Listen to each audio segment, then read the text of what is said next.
Jadi ternyata masih banyak ya yang belum tahu apa itu destinasi pariwisata. Kalau kamu tahu nggak apa itu destinasi pariwisata? Kalau kamu nggak tahu, yuk aku bantu jelasin. Oke, sebelum saya menjelaskan lebih lanjut lagi, izinkan saya memperkenalkan diri terlebih dahulu. Perkenalkan, nama saya Ranti Putri Gunawan dengan NPM akhir 004, program studi pariwisata UPN Veteran Jawa Timur. Oke, langsung saja. Definisi destinasi pariwisata menurut beberapa ahli seperti UNWTO atau World Tourism Organization, lalu ada Tuosindo dan Konu, lalu ada Kim and Brown, dan pendapat umum seperti KBBI dan konsep dasar pariwisata. Itu beberapa ahli tersebut menjelaskan bahwa destinasi itu adalah sebuah ruang atau kawasan yang di dalamnya itu terdapat gabungan produk dan juga layanan dan pengalaman yang dirasakan oleh wisatawan. Nah, destinasi juga dipahami sebagai area yang memiliki daya tarik, fasilitas, akses, serta masyarakat yang saling terhubung untuk mendukung kegiatan pariwisata. Dan yang tidak kalah penting, destinasi itu harus direncanakan dan dikelola dengan baik agar apa? Agar mampu memberi pengalaman yang berkualitas terhadap wisatawan. Jadi destinasi pariwisata itu bukan sekadar tempat, tapi sebuah sistem yang terintegrasi, sebuah ekosistem di mana elemen fisik dan non fisik seperti tempat, fasilitas, aktivitas, layanan, dan manusia itu saling terhubung untuk menciptakan pengalaman bagi wisatawan. Makanya dalam satu destinasi itu ada beberapa elemen penting seperti atraksi, yaitu hal yang menarik wisatawan datang. Lalu ada aksesibilitas, itu kemudahan untuk mencapai lokasi. Lalu ada amenitas, yaitu fasilitas mendukung seperti makan dan penginapan. Lalu ada toilet dan aktivitas, yaitu hal yang bisa dilakukan oleh wisatawannya. Lalu yang tidak kalah penting ada masyarakat dan juga pengelola. Itu yang bikin destinasi itu lebih hidup dan juga berjalan.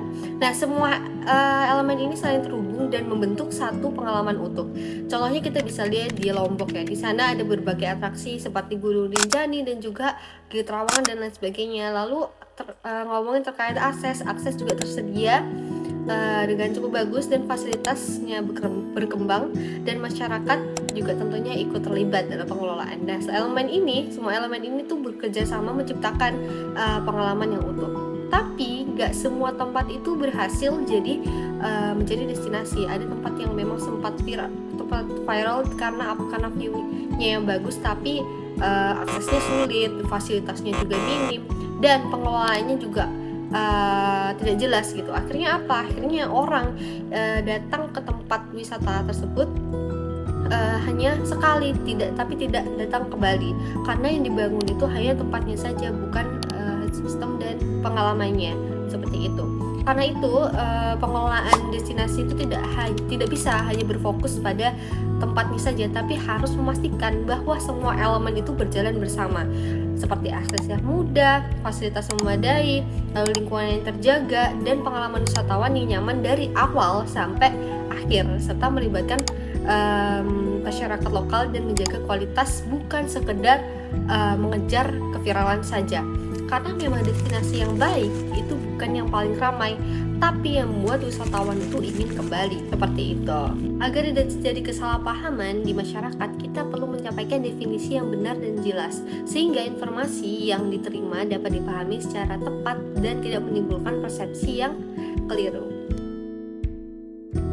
Jadi dapat disimpulkan bahwa destinasi pariwisata adalah kawasan geografis dalam satu atau lebih wilayah administratif yang bukan sekedar tempat kunjungan saja, tetapi merupakan sistem terpadu yang di dalamnya terdapat daya tarik wisata, fasilitas, aksesibilitas, dan masyarakat yang saling berinteraksi untuk menciptakan pengalaman wisata yang utuh serta memenuhi kebutuhan dan kepuasan wisatawan.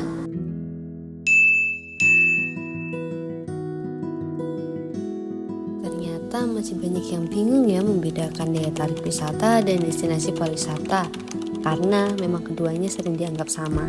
Padahal daya tarik wisata merupakan objek spesifik yang menjadi alasan utama kunjungan dan biasanya berada pada satu titik lokasi, seperti pantai atau gunung. Sementara itu, destinasi pariwisata memiliki cakupan yang lebih luas karena memang mencakup satu atau lebih wilayah administratif yang mengintegrasikan berbagai daya tarik dengan fasilitas, aksesibilitas, dan pelayanan. Contohnya Pantai Kuta pariwisata adalah daya tarik wisata, sedangkan Bali merupakan destinasi pariwisata. Karena apa? Karena memiliki sistem pariwisata yang lengkap dan terintegrasi. Sebagai penutup, dapat disimpulkan bahwa memahami perbedaan antara daya tarik wisata dan destinasi pariwisata bukan hanya soal istilah, tetapi juga cara kita melihat dan mengelola pariwisata secara lebih utuh. Daya tarik wisata menjadi alasan awal kunjungan, sementara destinasi pariwisata memastikan pengalaman tersebut berjalan dengan nyaman dan berkesan. Dengan pemahaman ini diharapkan kita bisa lebih bijak dalam mengembangkan dan menikmati potensi pariwisata yang ada. Terima kasih banyak sudah menyimak dan sampai jumpa di pembahasan berikutnya.